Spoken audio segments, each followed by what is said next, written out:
شروع کرتے ہیں اس بابرکت نام والے کے نام سے جس نے اپنی رحمت کو اپنے غضب سے پہلے پیدا کیا۔ محترم ناظرین کرام، انسانوں کے ساتھ ایک ایسی عجیب مخلوق بھی رہتی ہے جو اس کے وجود میں خون کے دوڑنے کی طرح آباد ہے۔ مسجد سے مے خانے تک، بازار سے تخت حکومت تک، ہر جگہ یہ انسان کے شانہ بشانہ موجود ہے۔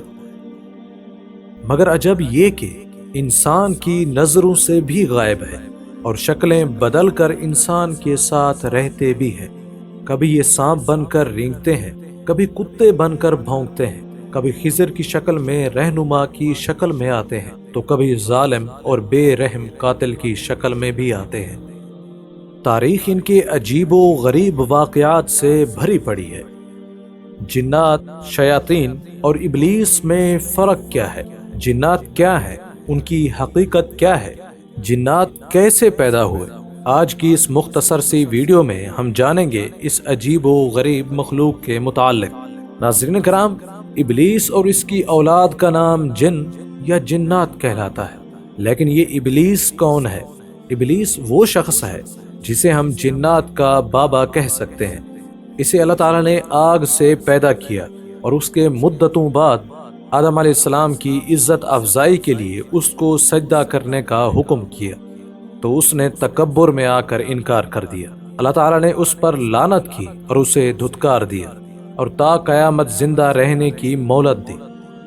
ابلیس کے معنی مایوس اور نا امید ہونے کے ہیں، کیونکہ ابلیس اللہ کی رحمت سے مایوس ہو چکا ہے، اس لیے اس کا نام ابلیس پڑا، اور اس کی اولاد کا نام جنات ہے۔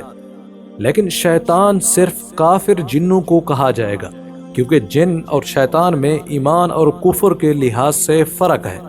مومن جنات کو شیطان نہیں کہا جا سکتا، صرف کافر جنوں کو ہی شیطان کہا جائے گا۔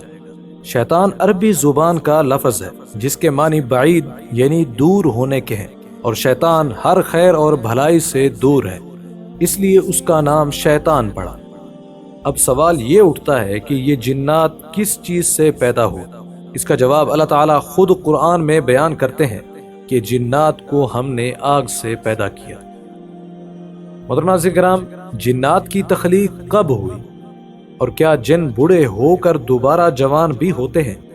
یہ سب کچھ ہم حقیقت جن اور شیطان کے پارٹ 2 میں جانیں گے۔ دعا کرتے ہیں کہ اللہ تعالیٰ ہمیں مایوس اور نا امید ہونے سے بچائے۔ امید کرتے ہیں یہ ویڈیو آپ کے علم اضافے کا سبب بنی ہوگی۔ اگر یہ ویڈیو آپ کو اچھی لگی تو اسے لائک کریں اور شیئر بھی کر دیں۔